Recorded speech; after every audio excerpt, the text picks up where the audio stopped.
Welcome to the CX Breakroom. I'm your host Sheetal, and today we're going to talk about something that's been quietly upending the marketing playbook, messaging. In a sense, I'd say it's the fact that conversation is turning out to be conversion. And that's just why messaging is no longer going to be just a support tool or a notification channel. It's in fact a full funnel engagement layer that lives where your customer does and actually moves with the customer in real time. Fascinating, right? And to jump right into the subject with me, I've got Harsha Solanki, who's VP GM Asia at Infobip, joining us right now. Harsha, thank you so much for making us some time on this podcast. How are you today? Hi, Sheetal. I'm doing very well. Thank you so much for asking. And it's a pleasure to be here.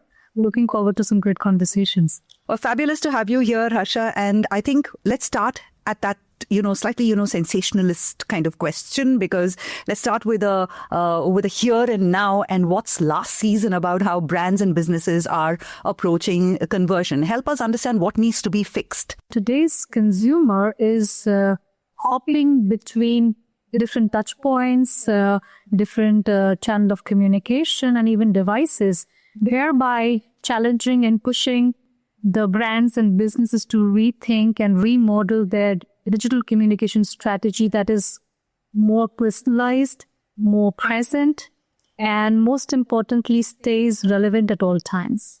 A lot of consumers are highly engaged over rich channels like RCS, WhatsApp, Viber, so on and so forth. But some brands and businesses still are not harnessing the power of rich messaging and are still continuing to invest in their websites, their flows, their pages. If you ask me in one simple line, what is broken, I would say it is the assumption of predictability. So the conversion in today's time is all about reaching your consumers where they are over the right channel, which means their preferred channel, over the right time, with the right content, and most importantly, the right context. Understood. So from what I'm hearing of you talk about what's broken right now that needs fixing, or at least needs a rethink, is that most people are failing to see that the conversation is really where the conversion lies. Now, that really brings me to another broad kind of a question, and I'm hoping you'll help us understand why messaging has become this preferred choice of brands, at least brands who are actually doing it right. Because firstly, it's instant, it's immediate, it's personal, and most importantly, very easy to use. I would like to take an example of how you and I converse over our most favorite channels with our near ones and dear ones. I think that is exactly what every consumer is looking forward to establish that engagement, that conversation with the brands, which is seamless, effortless, much like how you talk to a friend. Also at the end, the messaging channels are always a channel that's always on. It's more sticky than any other channel, and by far the most trusted channel and channel of choice by the majority. I'm sure you've, from your experience, you've seen brands stumble. Once they've adopted messaging, they decided they need to scale. I'm sure there are a few things that they're not yet getting right on that aspect of the journey, Harsha. Yeah, you're right about that. And whenever we are engaging with brands to help them build their digital customer journeys, we often come across some of the key challenges that are very common across brands and businesses. First is their understanding of what scaling messaging means, Usually they always associate it with, let's send more messages to the consumers, without even realizing that this could also turn into, let's say, spamming the consumer. And especially when you don't have the right content and the context and you're constantly bombarding them with messages. So that's the first mistake people do. Another problem that we see most of the businesses facing is the legacy systems that they have. They have these different tools and softwares that don't talk to each other. And you're on top of it trying to build a nice customer journey, which obviously, if you don't fix the problem statement, which is your legacy system not talking to each other, so you will see low engagement, you will not see adoption. So this is another problem that we come across quite often. And the third is that a lot of times brands don't recognize the power of messaging channels. They usually use it for one-way communication.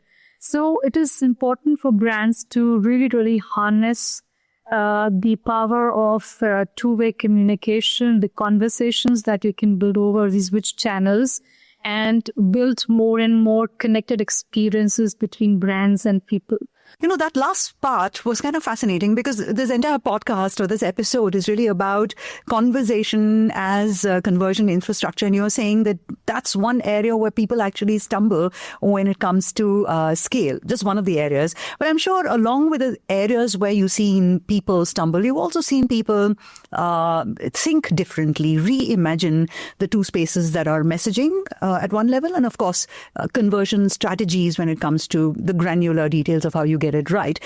Do share what the future, whip out your crystal ball, Harsha, for us and tell us what the future of these two spaces look like.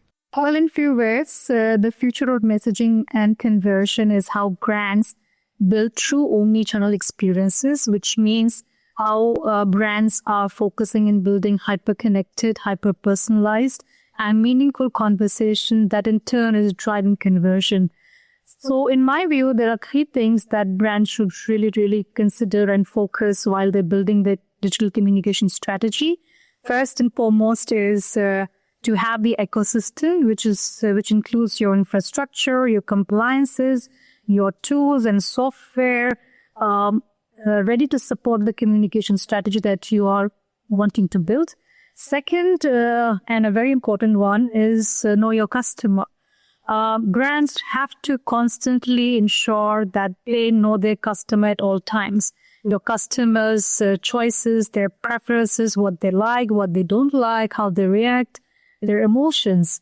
So if you keep the customer at the center while you're devising this strategy, it will help the brands build not only engagement and connected experiences, but also build this emotional connect, which in today's time is lacking. So if we simplify the communication, if we simplify how consumers can interact with the brands, it will really help them connect with the brands more and more. It will help in building an inclusive digital experience that caters to a diverse demographic. Wonderful. I think you put it all into perspective for us, and that was our intent. Talk about messaging, of course, is a hot new topic for everybody, and also connect the dots between conversation and conversion strategy on today's episode as brands that we've had customer experiences of. And thank you so much for Harsha for walking us through this aspect of customer experience on this podcast series. And here's wishing you and the team in Pune the very best on this journey going forward. Thank you, Seetal. It was lovely talking to you, and thank you so much for this great interaction. So there you go.